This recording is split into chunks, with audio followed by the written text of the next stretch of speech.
The Pistons wrapped up preseason play. There's a culture change happening in the Pistons locker room, and Chauncey Billups is a Hall of Famer. All that and more on this week's edition of the Palace of Pistons podcast, part of the Believe Network. Good evening, everybody, and welcome to another exciting night of NBA basketball.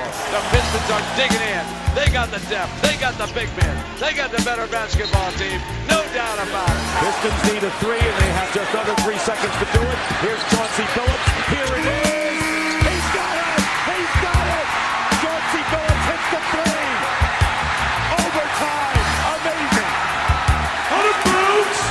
Detroit basketball. Pistons fans, welcome back to the Palace of Pistons podcast, part of the Believe Network. I'm your host, Mike Anguilano, and joining me this week are both Aaron Johnson and Jasper Apollonia. Fellas, how are we doing with a full squad here? It's great to have the full squad here. The preseason's over. We are on the verge of regular season basketball. We are on the verge of the real return of the NBA. Wouldn't want to be talking about it with anyone but you two. Super, super stoked to get in everything, and super stoked that we are right near the start of NBA basketball. It just feels right. I agree. Like, what a better time to have all three of us back. It's kind of like we're getting out of preseason ourselves. We've been doing our training regimens, eating our vitamins, saying our prayers. I just took a whole Celsius to the dome, so I'm more than ready to go. I might record this while running a marathon. Who knows? Let's get into it, guys. That is awesome. A Celsius to the dome. Yes, we are going to get into it.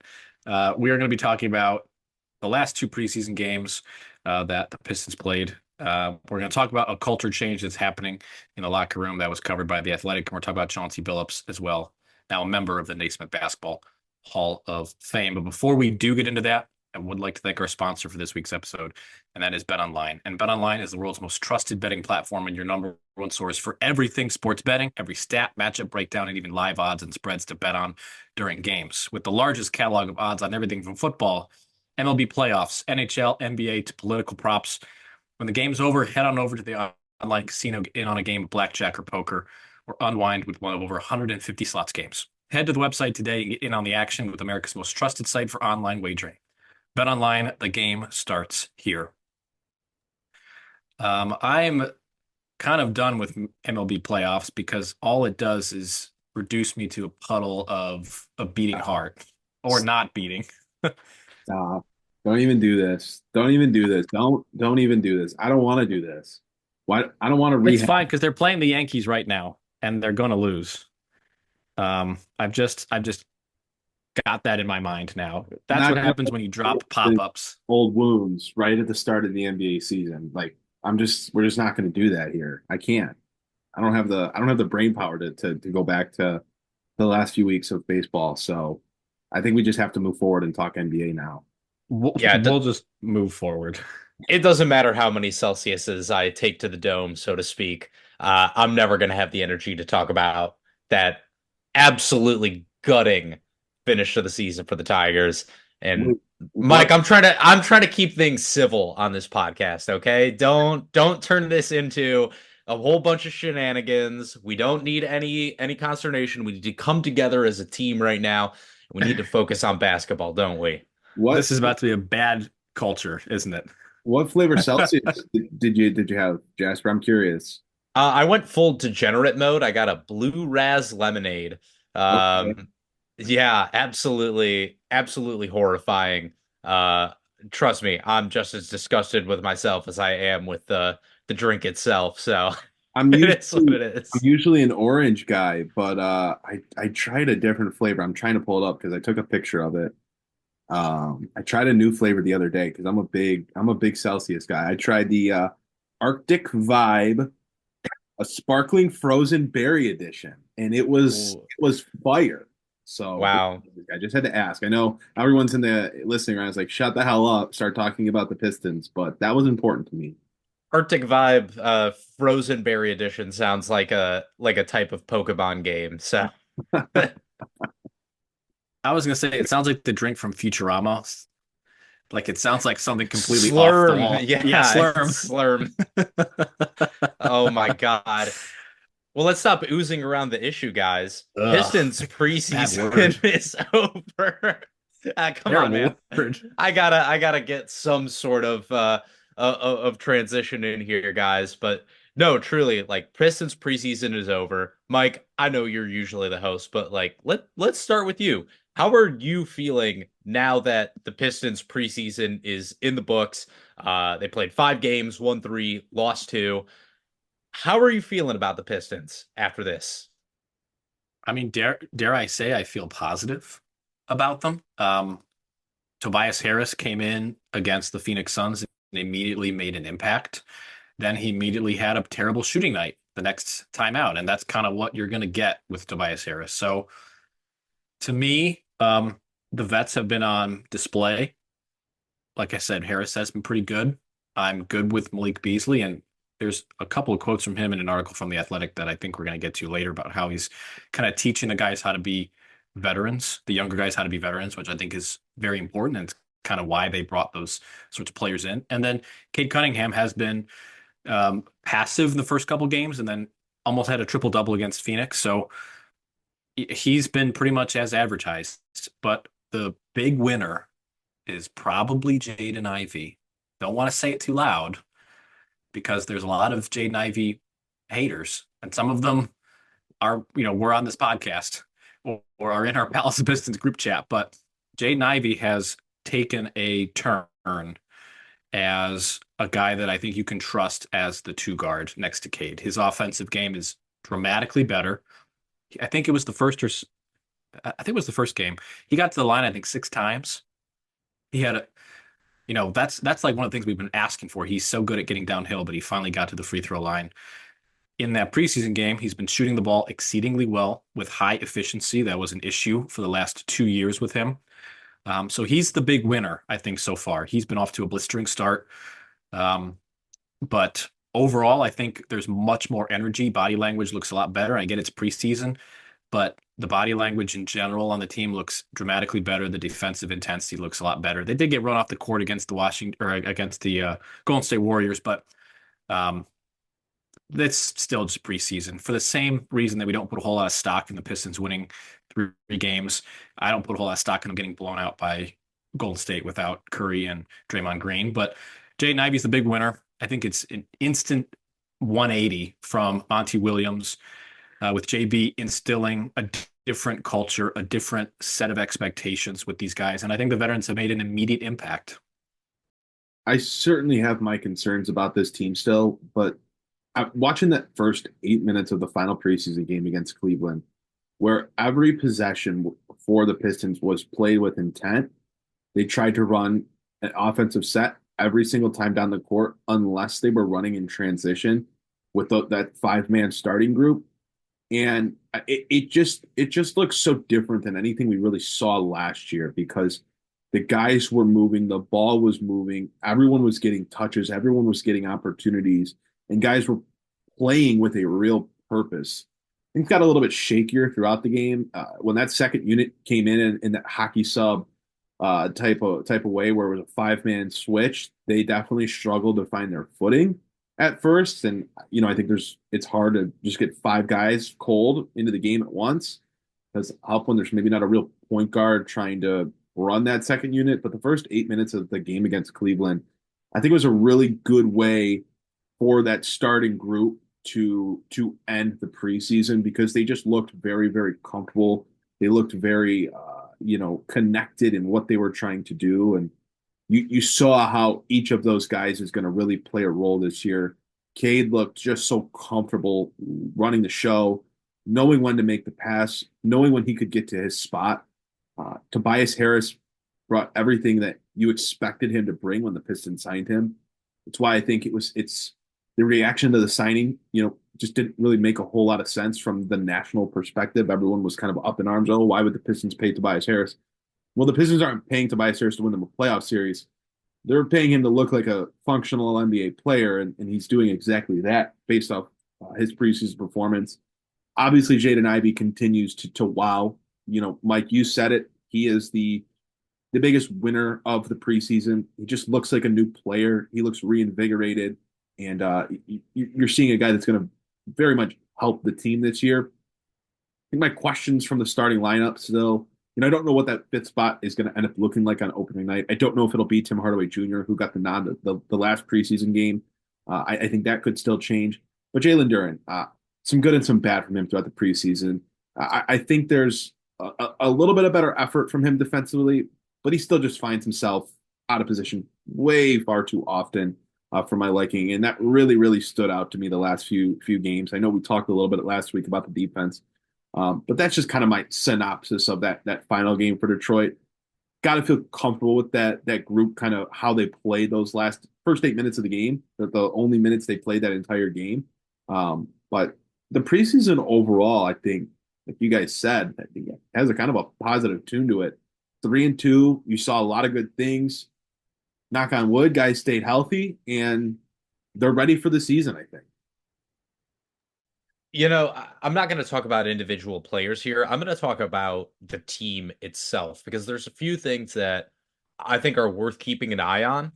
The Pistons 3-2. I think when you look at the opposition they played, I think that's a very encouraging record. You're talking about the Phoenix Suns twice. You're talking about the Golden State Warriors, the Milwaukee Bucks, and the Cleveland Cavaliers. All outside of the Golden State Warriors, those were all playoff teams last year. And I think that that's a very, very encouraging sign that you're able to remain so competitive against them. I have a few things that I do think are concerning. I do think that the lack of shooting was definitely concerning, not necessarily just in terms of 3-point percentage. Pistons were 18th in the league in 3-point percentage in preseason play.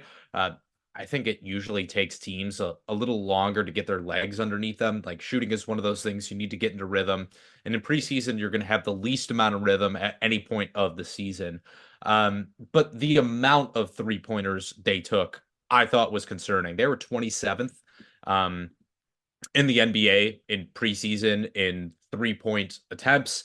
I just think that is something that's going to need to tick up. I mean, the best teams in the league are shooting about 43s a game. The Pistons were around 34.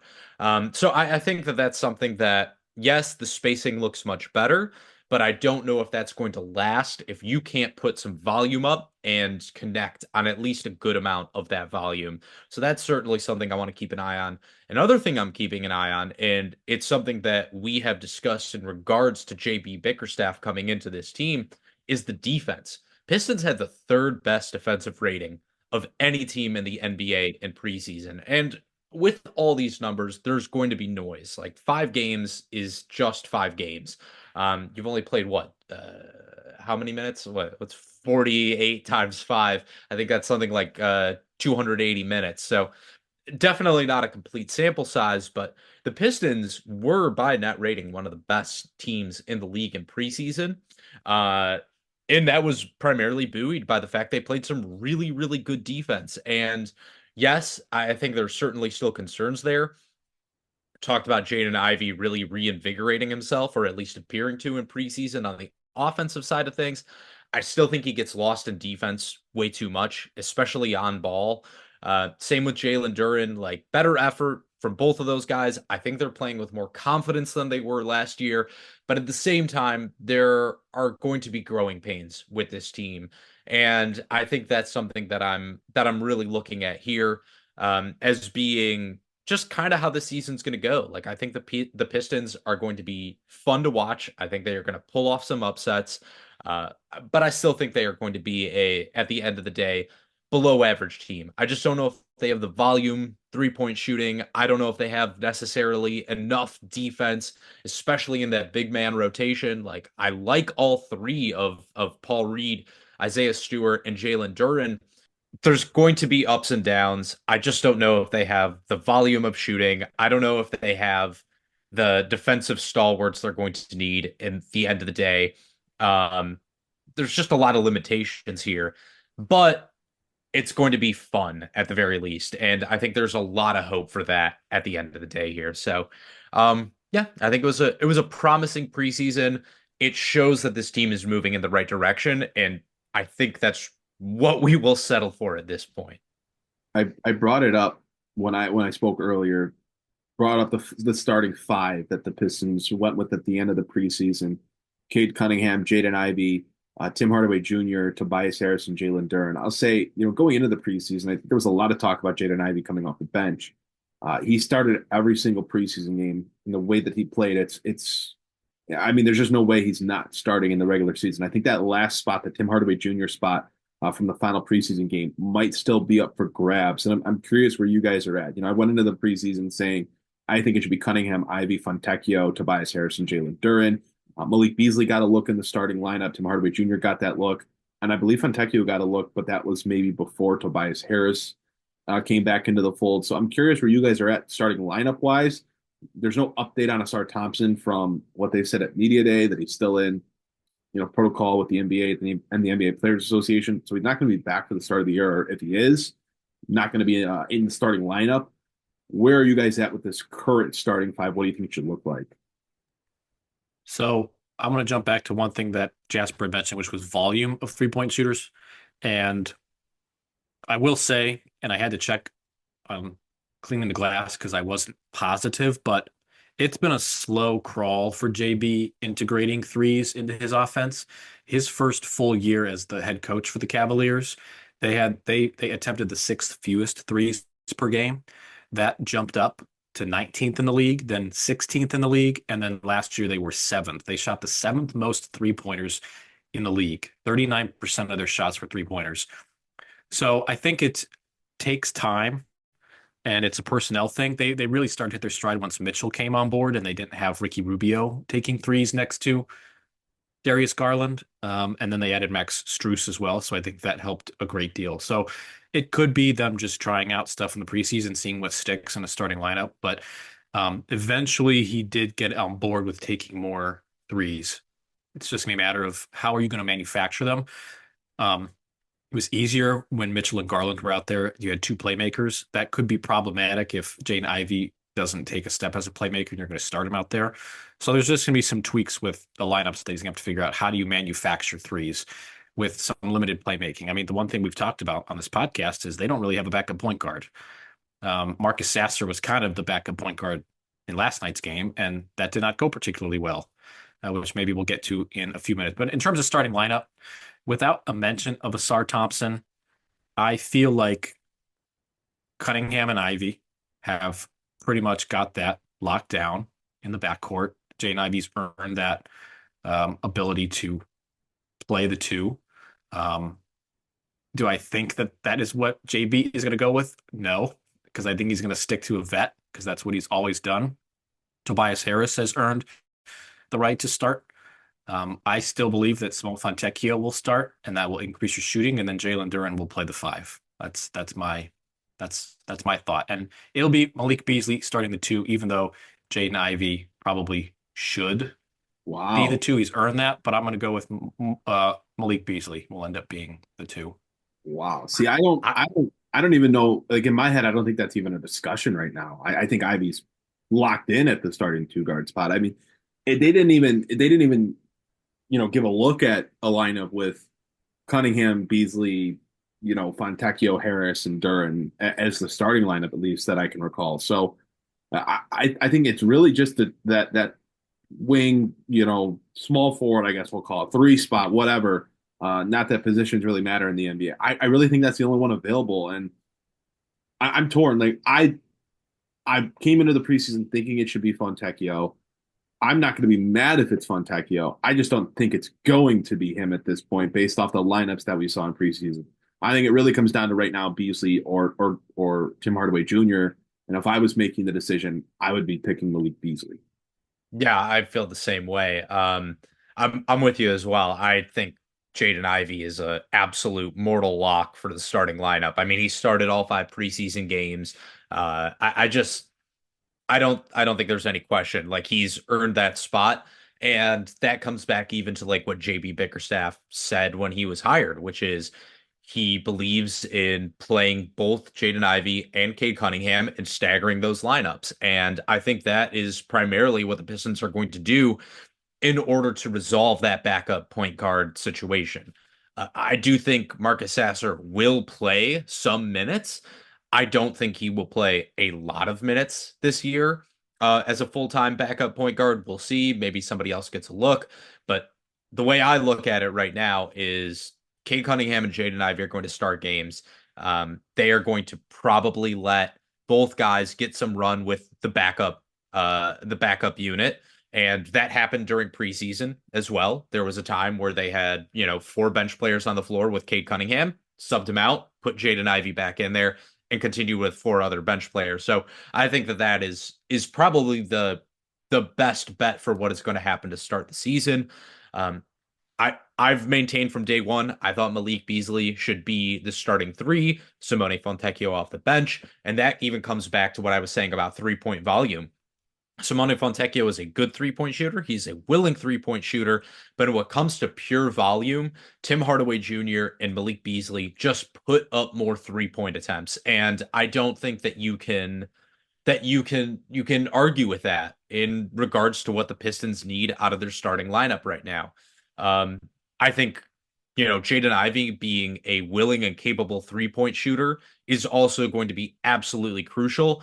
I'm very happy to see how he shot from 3 in preseason, not just percentage wise. Again, percentages are great, but you need the volume as well if you want to have that spacing and maintain that the movement that you need in order to run a successful NBA offense. So yeah, I think for me, like, it's going to be Malik Beasley, and I think you're probably going to see Jaden Ivey take something like, 5.5, maybe even 6 threes per game this year. Like, I do not think that is out of the realm of possibility whatsoever. Just to circle back to Jaden Ivey here real quickly, we don't have to stick on this very long, but, give him credit because he got the opportunity to start in preseason, and he completely ran with it. So it's like, it would just be really hard to kind of pull the chair from under him at this point and say, hey, you did literally just about everything you could possibly do in preseason, and we started you all those games, but no, we're going to bring you off the bench now. I just don't think you can do that. JB Bickerstaff's talked about how confident Ivy looks right now and how he's playing so free and so confident. And if you do that to him now after the preseason that he just had at the level of basketball he was playing, I just think that's how you break that confidence. So that would really shock me. But yeah, I think Malik Beasley makes the most sense because of the shooting. I think he gives you a little bit more defensively than Tim Hardaway Jr. does. And I felt like Beasley made a bigger impact than Hardaway did in the preseason. Just preseason, yes, but you've got to base it off what you can base it off of right now. And I think he just makes the most sense. I just think like the shots that Malik Beasley takes make more sense for what you're trying to do in your starting lineup. Like Tim Hardaway Jr. is the kind of guy, he's more willing to, take a couple dribbles and like try and create his own shot. Malik Beasley isn't going to do too much of that unless he absolutely has to. And I just think that is more of the skill set that the Pistons need in their starting lineup. When you look at their bench, I think Tim Hardaway Jr. makes a little bit more sense as like, not a great self-creator, but some sort of self-creator, especially when you're talking about guys like Isaiah Stewart coming off the bench, Ron Holland, hopefully Asar Thompson. We haven't really talked about him much as we're just like, yeah, he'll be back, but 5 preseason games still hasn't been cleared for that blood clot issue he had last year. I don't know if I'm officially at like worried levels, but something to monitor at the very least. So I just think that, when you're looking at it, like Beasley has to be there in regards to Jaden Ivey as well. Like, what has he not done that you needed to see from him in preseason, right? Like all the things that we've said about him being a fit next to Cade Cunningham. Yes, defense is nice, but like has to be able to take over the role as a secondary creator. He's done that more than adequately. Has to be a willing and capable shooter from 3. He's done that admirably in preseason. So yeah, I think benching Jaden Ivey is like how you lose a locker room before the season even starts. You know what I mean? Moving on here because we kind of have some not earth-shattering, but it is breaking news to talk about on the podcast.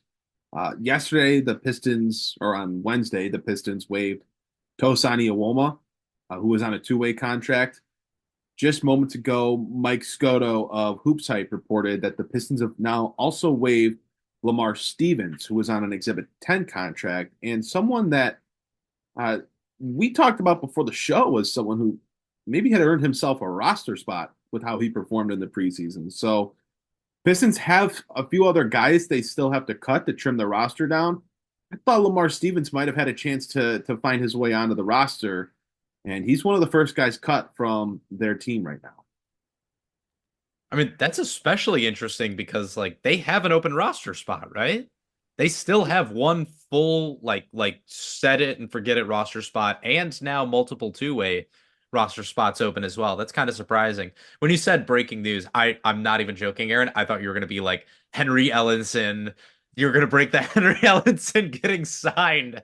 He's back, folks. I really thought you were going to say that. I thought you were going for the bait and No, I'm seriously surprised Lamar Stevens got cut. I thought he played well in the preseason and kind of fits the mold of maybe what Detroit needs right now. With Asar Thompson out, gives you another wing that's a kind of a bruiser, defends, rebounds, and maybe them waiving him means they've gotten some news on Asar Thompson, just kind of speculating there. But it just felt like looking at the roster, Lamar Stevens made sense considering what they had available and the fact that they had an open roster spot. And they haven't cut guys like Tolu Smith, Deron Seaborn, Aaron Estrada, some of these other guys that just, they didn't have a shot to make the roster in the first place. So I'm surprised that Lamar got waived as quickly as he did. So it says that the Pistons waived 5 players on Thursday. Aaron, it looks like it's a bunch of Exhibit 10 guys. Yeah, they were all Exhibit 10 players. So yeah, that's odd that Stevens was cut because as we talked about in the pregame pod, he's a JB Bickerstaff favorite from the Cleveland Cavaliers days. I thought he provided some energy during those runs with the Cavs when they were desperately in need of a small forward to do anything post LeBron. So that is kind of odd to see him gone. But I guess they obviously, Aaron, like you said, may have some good news coming with Asar Thompson, or they want to utilize that spot for something else if they feel like backup point guard is of a greater need, but they did have an open spot. It's odd. He's what, 27 now? Maybe it's just like why bother keeping him here? Or he might have maybe an overseas option. I'm not sure at this point. yeah, he's going to that big basketball court in the sky to play with Killian Hayes. So all right, RIP. That's right. I don't think the Brooklyn Nets are basketball heaven. They might be basketball hell right now, but it's just nice to have another team taking over that title, isn't it? It is, yeah. Mike, where are you seeing all these guys that got waived? I'm curious who else Detroit cut. This is from Hoops Rumors, but this is according to the NBA's official transaction log. It's Lamar Stevens, Aaron Estrada, Javante McCoy, Tolu Smith, and Darian Seaborn. Sebron. All 5 of them were cut, but they were all Exhibit 10 guys. Gotcha. Just to circle back to probably a horrible take is that Jaden Ivey's 100% going to start. Just to let everyone in the comments before you pick up your pitchforks, Jaden Ivey is going to start. I've just seen JB do off the wall things like start Dean Wade when he clearly is not startable. I've seen him go to guys like Lamar Stevens over like Isaac Okoro in the past. And that's not an off the wall thing for him to do because he values the veteran presence. But Jaden Ivey is 100% going to start and has earned the right to start.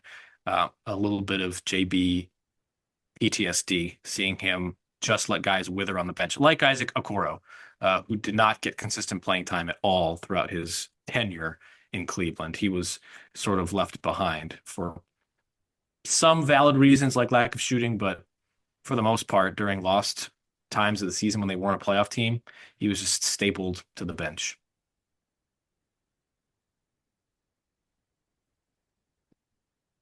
Yeah, I mean, I don't know. I don't think any of these are really massive losses by any means. Like, I think the Pistons No. like I said, when they signed Lamar Stevens, I don't look at him as being an impactful piece really either way.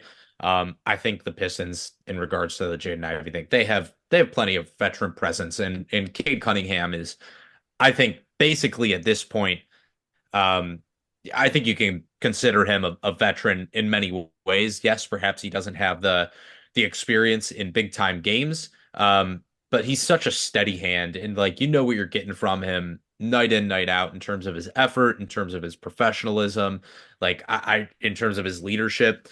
Despite some people still, I think, questioning that aspect of him, I don't. So I think they're in a fine place. I will say I really liked seeing Cade after a slow start to the preseason, really get his numbers back up to like where we expect them to be. Um, I think we maybe mentioned it last week, like, what's going on there, but like, look, while there are certainly physical limitations he faces, the guy is still so skilled with the basketball in his hands. And like, I think the fact that he put up over like almost 7 assists per game while playing 21 minutes, I thought was very, very impressive, especially considering that, like we said, the Pistons did not shoot all that well from outside during preseason. So I think that if anything, just speaks more to like where he's at.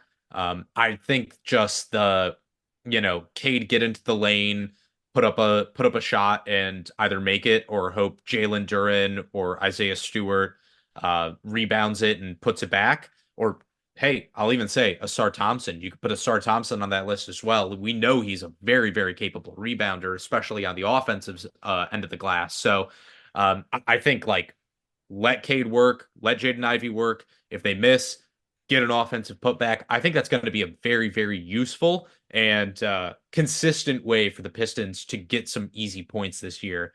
Like, I think that's going to be open to them far more than it was last year when the paint was just absolutely packed at all times. You guys notice that the motion looks a lot better on the Yeah, offense? their offense looks completely different to me. Like that is definitely like the biggest thing that has stood out to me from the preseason. I spent so much time last year like wondering why the Pistons were trying to do what they were doing offensively. And so much of what they ended up doing last year just turned into these one-on-ones, late shot clock, desperation pick and rolls, because they just didn't have any sort of movement. There was no sort of scheming that really it didn't really appear like they were doing anything offensively. And this year you see such a commitment to like running the offense. Their game against Cleveland, they went through a stretch where they lost the lead because the ball stuck in Marcus Sasser's hands or the ball got into Simone Fontecchio's hands, and it was just like trying to break down the defenders one on one. It was like at one point Simone Fontecchio was trying to take Evan Mobley to the rim off the dribble, and it's like, what do you think the result's going to be? And while that happened for a stretch of the game yesterday, the large majority of it was an intentional effort to run offense, to run schemes. And we've seen a lot of good looks for Detroit, despite not shooting the ball all that well from the outside. They're getting so many more clean looks this year. They're getting so many more opportunities for their guys to actually score. I know JB Bickerstaff's not known as some offensive savant or anything like that, but just from last year, the difference is so stark, and it's definitely the thing that has stood out to me the most in the preseason. They are running an actual offense, which it sounds crazy like that's the expectation, or like that's a surprising thing, but if you watched that 14-win team last year, they weren't doing anything. So that's been like the biggest like eye opener from the preseason. Like, look at them actually run an offense and look at the success that they're having off of it. Yeah, I mean, the team looks watchable. Like, what a novel concept that is. But like they run a watchable offense. They are competing on defense right now. I don't think they're going to be a offensive juggernaut. I don't think they're going to be a lockdown defensive squad when it's all said and done. But I think that they are going to at least have enough pieces on both ends of the floor to compete most nights. Like, I don't know. What I saw was like it reminded me of like when Stan Van Gundy was in Detroit. They never had great offenses. They never had great defenses. They kind of stuck to the middle of the pack in both regards, but they were able to be competitive in most games because they at least like they schemed around their best players. Like when Reggie Jackson was healthy, they ran consistent heavy dose of pick and rolls with him and Andre Drummond. When Reggie Jackson wasn't as healthy, they ran a lot more of that dribble handoff with Andre Drummond. When they got Blake Griffin, they did a good job of mixing up his post touches and also running screens for him on the perimeter in order to get him going to the rim or getting outside shots. So I just think that it's like it's not that complicated. It really does not have to be that complicated.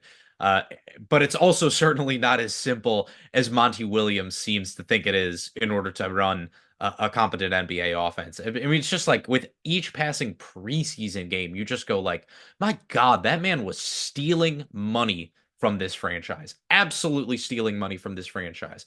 I think Still one of is. yeah, he will be for a while. Well, now just from Tom Gores, thank God. But really, like, I think one of the wisest things Troy Weaver did in his Pistons tenure was say he didn't want to hire Monty Williams in the first place.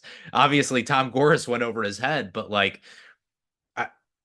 Troy Weaver, I guess, at least knew Monty Williams didn't want to be here last year because, wow, you're seeing what just like an actual NBA head coach does when they're in charge of things. Like it's night and day. So not to ruin our positivity, but I think we need to talk about Marcus Sasser because it was apparent from before, and he didn't really do anything, at least to me, that changes my output of him not really being capable of being this team's backup point guard. He's in a tough spot, and I get that because he's 6 foot and is really just kind of a spot up shooter. Like maybe like can do something off the dribble every once in a while, but like when it comes to running an offense, I just don't see it. And I know the idea is Cade and Ivy on the floor, pretty much the entire game with one of them out there, but there are going to be times where one of them can't be out there or misses some games. And I didn't leave preseason thinking Marcus Sasser is the answer. Is it Danis Jenkins who's on a two-way contract? I don't know about that either, but I mean, part of me also thinks he might be better at just like getting this team organized in an offense. That was something that definitely stood out to me from the Sasser minutes. It's like I think he does some nice things, but getting that team into an offense, they're just not going to be able to do it when the other guys out there with him are not ball handlers, are not creators in their own right. It just puts a lot of onus on Sasser, who, I mean, at the Cleveland game, the Cleveland and the Phoenix games just got picked on and picked on and picked on, and it was tough. It's frustrating because this is why we question the pick when they made it in the first place. This is the problem with a lot of Troy Weaver picks and moves where you just go like, okay, but how does he fit in to like a working NBA, not just a working NBA roster, to this NBA roster? How does he fit in? Because like you said, he's undersized. Um, he's not creative enough. And so you just have to say, like, what is the role for Marcus Sasser on this team with this franchise right now? I don't really know if there is one. Um, I mean, they're going to have to play him some minutes. It just seems, unless they are going to sign somebody in between now and next Thursday, right? That's the first game is the 23rd. Um, they they are going to have to give him some minutes. Like, of course, you staggered the Cade and Ivy minutes, but you're gonna have to find some space um, for Marcus Sasser in your rotation. It just seems untenable otherwise. Like, you can't have Malik Beasley out there running the plays. That's not going to work. So I don't really know what they are going to do with Sasser when it's all said and done. But yeah, I'm with you. Before this preseason, I felt this way. Like, I don't feel confident in him as a backup point guard. I don't really feel all that confident with him as a backup shooting guard, honestly. Like, frankly, because He's the backup shooting guard, and you've got like, unless you also have Cade out there. You know what I mean? Like that's the only way it works. If you have Cade and him, and I guess Tim Hardaway Jr., like you can make it work because you at least have the size, I suppose. But even then, there's like serious issues with those lineups. Like, so I don't really know. I am kind of at a loss with Marcus Sasser. He has a guaranteed contract, so like they they don't really have a choice at this point but to utilize him. It's just hard to see like you can't run like backup minutes with him at the 2 and Jaden Ivey at the 1. Like that's not going to work at all in my opinion. So yeah, it's I guess unless you play like a 4 out, like you could play 4 out with him. So you go like Ivy, Ivy's going straight to the rack, and you put Sasser, Tim Hardaway Jr., uh, um, Fontecchio, and Isaiah Stewart. And that way, I guess you can. Like Isaiah Stewart, we don't love him taking a bunch of threes still, I think, but like he can do it. I don't feel confident in him like scoring at the rim. So I suppose maybe that could work, but I just think you have so many defensive issues at that point. I don't know, man. It's a tough situation, I think. We came out of summer league even saying Marcus Sasser is not good, and that hasn't really changed after preseason either. He just doesn't look the part of backup point guard, and it's very evident. Donovan Mitchell was attacking him every time. And I get that Mitchell's a load to handle for even good defenders, but it was very evident that he was going to get picked on no matter what. And like you said, Aaron, it happened against Phoenix as well. And the idea of putting him with Cade and Tim Hardaway Jr., that this is the good thing of the Pistons this year is that they don't have to have that lineup. They have other options to put at the 3 that does not resort you to Tim Hardaway with that particular group. There's a lot of other 2s that they have on the roster that they could plug in.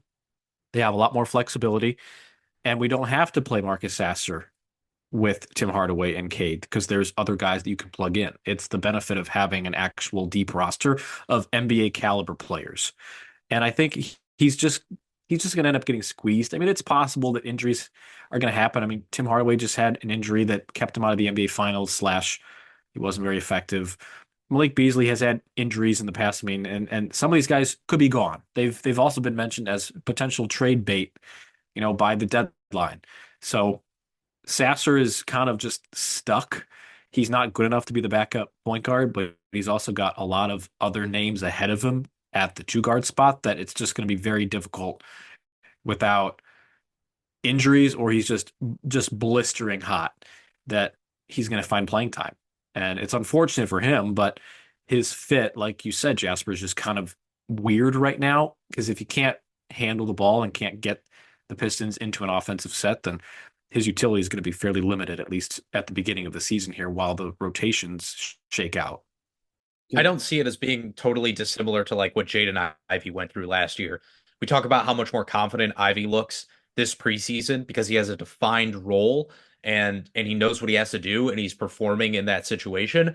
I think Sasser is suffering from what Ivy suffered through last year, where it's just like, where do I fit in here? What am I really supposed to be doing? And I think when he's not performing, like when his confidence is shaken and he doesn't really, there's not really a clearly defined role for him on this roster at the moment. I just think it's a compounding effect. Like he's not very effective, but he's also not very confident, and that hurts him even more in terms of his effectiveness. Can I think out loud here for a moment? The season hasn't started yet, and I'm already trying to make trades for the Pistons roster. But I'm wondering if Detroit could go in division to Chicago, who has so many guards. Kobe White, Lonzo Ball, Aya DeSunmo, Talen Horton-Tucker, Javon Carter, Josh Giddey. I wonder if they could go and say, can we get one of those guys? Is Isaiah Stewart on the table? Are a couple second round picks on the table? Can they do something to get someone, even if it's as small of a move as Javon Carter, right? Like that's a guy that helps you defensively, has experience as a point guard. I just I just don't know how comfortable the Pistons could be heading into the season this light on ball handlers. And so I'm just trying to think of a way that they could add something, and Chicago's got a ton of them. Maybe you don't go out and you don't get Josh Giddey or Kobe White. Those guys are good players. They cost you something, of true value, but even something on that's a smaller move, something to bolster the ball handling and the point guard part of Detroit's roster, I think makes a ton of sense right now. I think the preseason's made that really apparent. I would not mind Ayo Dosunmu as my backup point guard. That would be great. That'd be awesome. I mean, I talked about like Dennis Smith Jr. is still available. I think Dosunmu like absolutely fits that kind of mold. He's not gonna, shoot lights out by any means. He's gonna be fine. He's not ever going to compete for like the starting position, obviously with Cade and Jaden Ivey there, but like dude who's gonna come in, handle the ball a little bit, pass the ball a little bit, do a little bit of everything, eat up minutes, play good defense. Like for sure, I totally would take Ayo Dosunmu on my roster. I just don't know exactly what the Pistons would have to offer in order to make something like that work. I mean, shoot, maybe you do offer Sasser. Maybe you get close to the trade deadline and they're looking at a Tim Hardaway Jr. or a Malik Beasley in order to bolster their shooting. It seems kind of unlikely. Again, the Pistons still do not have a first-round pick to trade this year. The gift that keeps on not giving. So, yeah, it's going to be just with no picks really to work with. Again, maybe you give up Sasser in a second and say, hey, here's some draft capital for Ayo Dosunmu. Maybe you can make it work. But yeah, I just think they got to figure something out. You giving up Stewart for him? Bulls roster looks like it could use some size. B-ball Paul. I'll give up B-ball Paul. I don't think you're for the money Stewart's making. I just don't think you can. The Bulls would be interested, to be honest with you. Like he's making $15 million a year. God. I feel like for the next 2-3 years, there's going to be so many podcasts where we're going to go on and we're going to talk about the Pistons need to fix this. And oh wait, but they can't because Troy Weaver screwed them over 4 years ago on this one thing. I feel like that's going to happen multiple times this year. Well, Troy Weaver didn't screw over on just one thing. Plenty of things Troy Weaver did. Like I said, multiple times we will be saying that. It's going to happen more than once, fellas. Is there anything else we want to talk about on this roster? There are 14 guys now. They wasted no time after the preseason ended cutting things down. Unless they have some move that they're working on, they look like they're going to go into the season with 14 guys. 2 of those guys not healthy. Bobby Klintman did not play in the preseason. He was out, and Opposite Thompson did not play in the preseason. He was out. So you're really going into the season with 12 healthy players.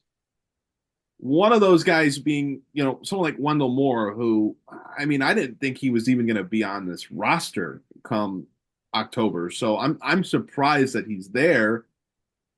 But it looks like you still have some holes on the team that you'd probably like to address. Now the season's here. I don't know if they're going to do it, but anything else on this roster, they cut it down. They did the work. Trajan Langdon seems like he's ready to go into the year with the guys that he's got. So, no, I'm pretty much set on where they are right now. I think we all are. There are definitely concerns in regards to the big men and regards to the backup point guard situation, but I think we kind of know where this team is as of right now, and after the last couple seasons, I will happily take. All right, how about this? After the preseason, now that it's over, the line heading into preseason was 24.5 wins for the Detroit Pistons. Are they going over or are they going under? Over. Yeah, I'm taking the over as well. I think this is a 27, 28 win roster with upside for more. They really competed hard during preseason. There's going to be rough stretches, but this is an NBA roster with NBA players on it. I think you can expect to see improved efficiency and improved output from their young players. And I'm not going to say like I think they're going to win anything close to getting them into the play-in, but like I think this is going to be a very feisty team. I think Trajan Lang did an excellent job during this offseason, like rebuilding this roster, not to anything great, but like we said, making them competitive, and giving them a lot of leeway and flexibility in terms of building for the future. So yeah, I feel good about that.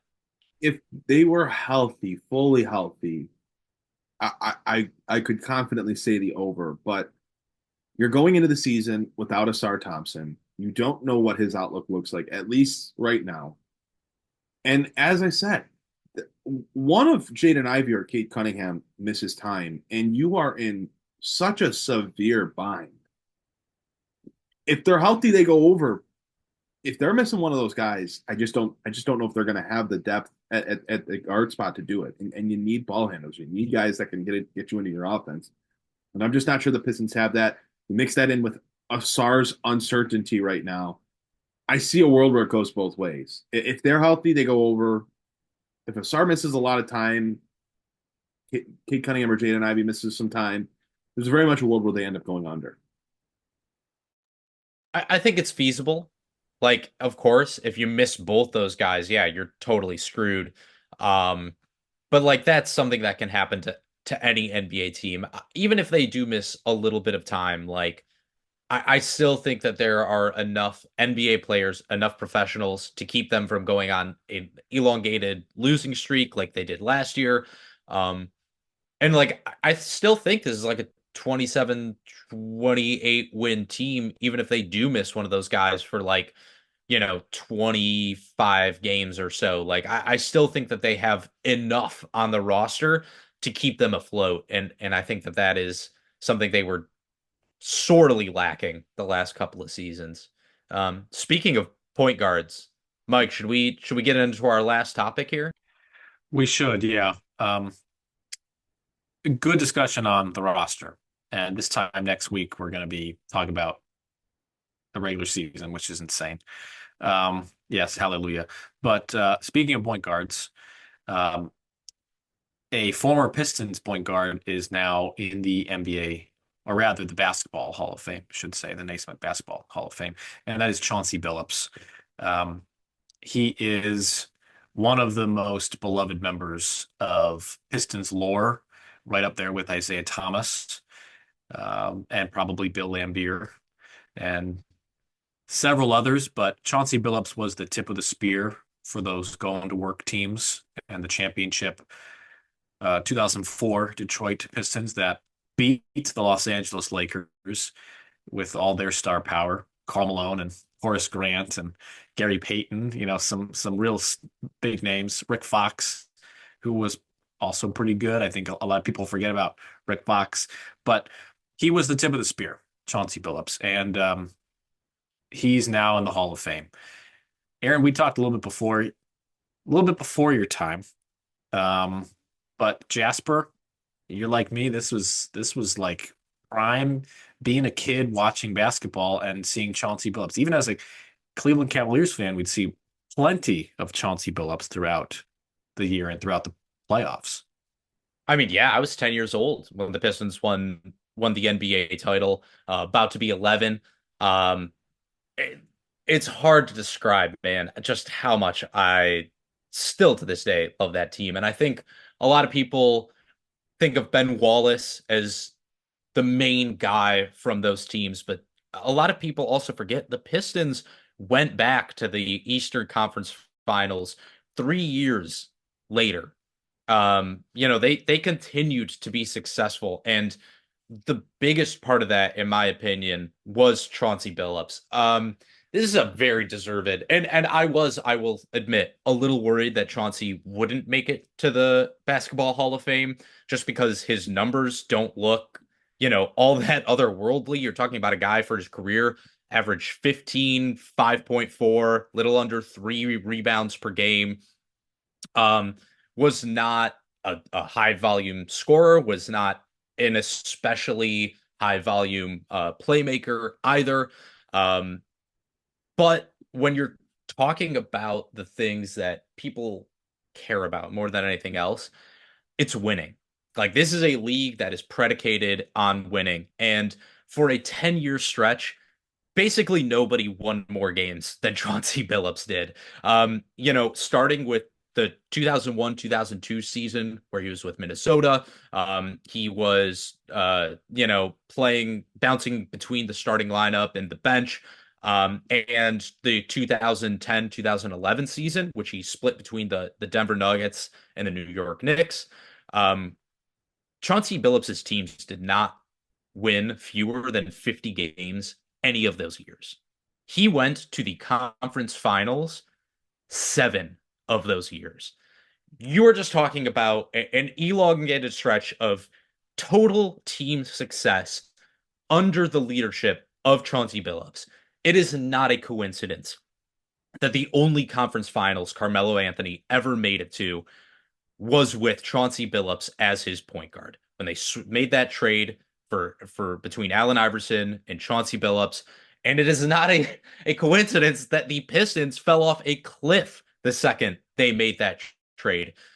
Chauncey was the heart and soul in many ways of that Pistons team. Again, I know Ben Wallace, very much the identity was there, but the leadership, the on-court leadership of that team was Chauncey Billups. They traded him away, and the rest of the team basically mutinied the following season against John Kuester. That's how beloved Chauncey Billups was. In that stretch, you're talking about from when he got to Detroit, to when he left Denver. Chauncey Billups finished with 2 all-defensive teams.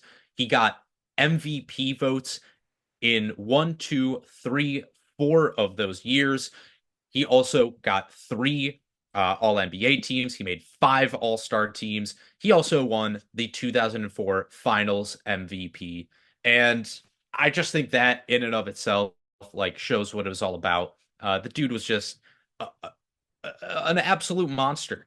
An absolute monster. And while the overall numbers don't reflect it, I mean, look, at his peak with Detroit and Denver, he was averaging 17 and 6, and he was shooting 40% from outside. He is, along with many of those players on the Pistons roster, one of those guys whose games only would have aged better.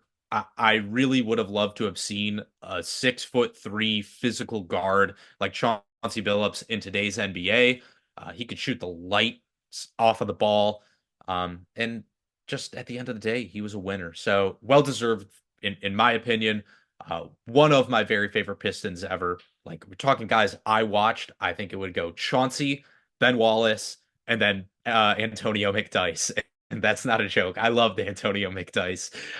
Kids, look up some Denver Nuggets Antonio McDyess highlights if you want to see a dude jump absolutely out of the rim. And watch Pistons highlights if you want to see a guy who couldn't jump over a piece of paper, but still was an absolute baller. So yeah, Chauncey Billups, I will always love him as a Piston. I will always remember his time fondly. And I'm very sad that Aaron Johnson does not have those same memories as I do.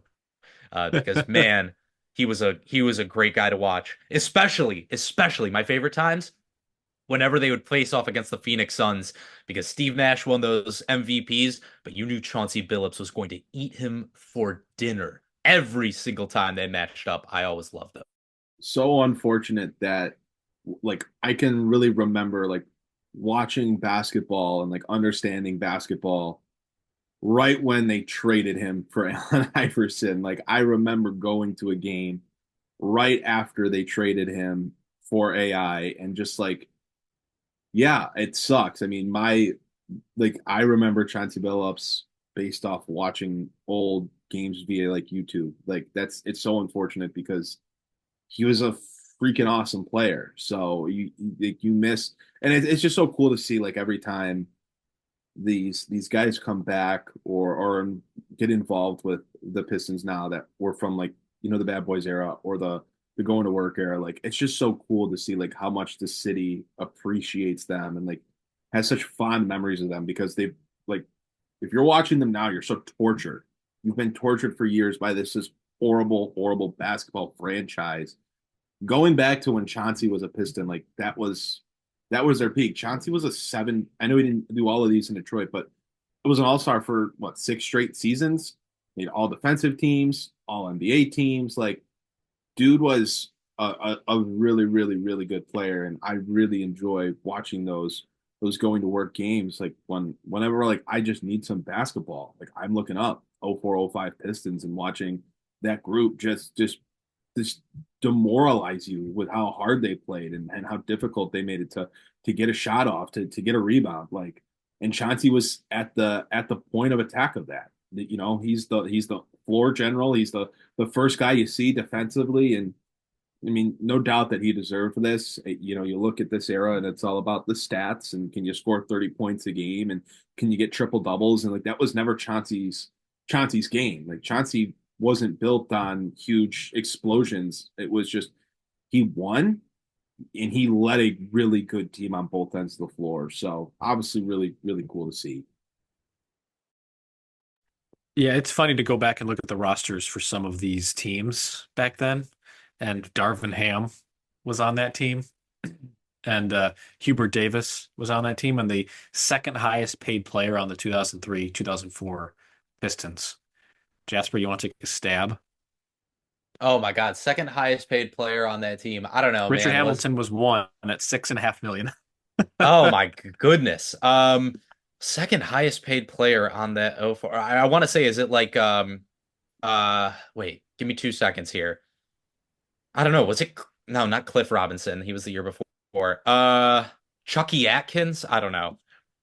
Oh, that's a good one. He is eighth at 3.9 million. It's Bob Well. Sura. Oh my God, Bob Sura. Okay, I would have 6.2 needed a lot million. more. I would have needed a lot more guesses to get that one. I will admit I forgot about Bob Sura a little There's bit. a reason you forgot about him. Yes. Yeah, that is true. There's a reason.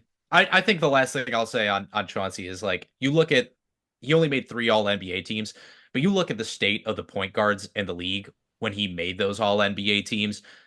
There were some great point guards. You were still talking about Allen Iverson, still firmly in his prime. Gilbert Arenas when he was dropping 30 points on a nightly basis. Jason Kidd was still there. You also had, Steve Nash winning back-to-back MVPs. So I just think that like when you look at the state of the point guards in the NBA at that time, there were some great ones. And the fact that Chauncey Billups was doing what he was doing at that point, Pistons always get so much credit for their defense, but I think people forget like 0405, 0506, they had one of the best offenses in the entire league. 0506, I mean, offensive rating fourth in the NBA, defensive rating fifth in the NBA. Like that just says it all. The dude had them running like a well-oiled machine, and that just speaks to like how great of a leader Chauncey was and how much of an impact he had on the floor, even if the numbers didn't always reflect it. The guy's name was Mr. Big Shot for a reason. Yep.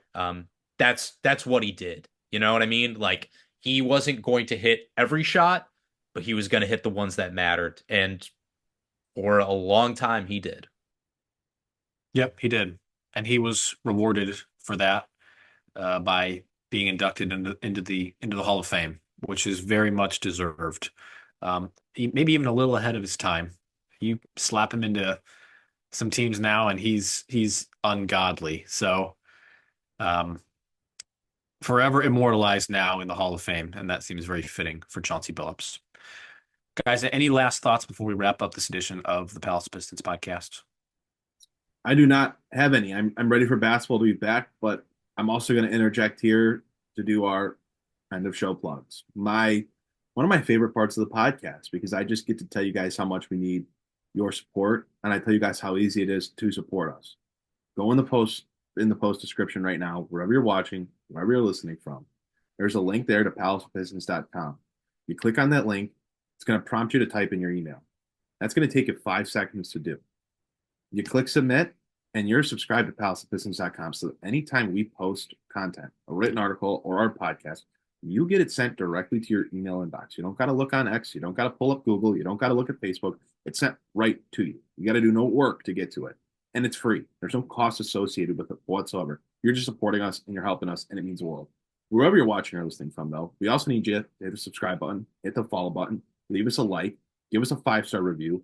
All that stuff matters. All that stuff helps us grow. We're trying to grow the podcast. We're trying to grow the brand, and we need your guys' help to do that. So those are things that cost you nothing, but help us tremendously, and we greatly, greatly appreciate the support each and every week. Fearless leader doing his fearless leader work. Let's bring on the games, brother. What are we wasting time here for? Let's go on our cryopods and wake up next week. Yeah, it'll be here before we know it. And I think there's actually games Tuesday as well. I think the regular season actually starts Tuesday, which is really crazy that we've already made it. Lastly, shout out Henry Allenson, because I did not know he was still professional basketball. That one caught me by storm. And look, if Henry Allenson can get a contract, there's hope for you yet, Mitch McGarry. Wow, we're just pulling out all the stops here. Your time has not come yet. You God, got more to prove. I hope you guys saved your Henry Ellison stocks like somebody saving Beanie Babies in like 2004. Just be like, any day now, they're gonna blow up. We're gonna be back, baby. Bring it on. Yeah, you'll be dusting that off majorly. It's crazy. He played for the Pistons in 2019, 5 years ago. Feels like 15.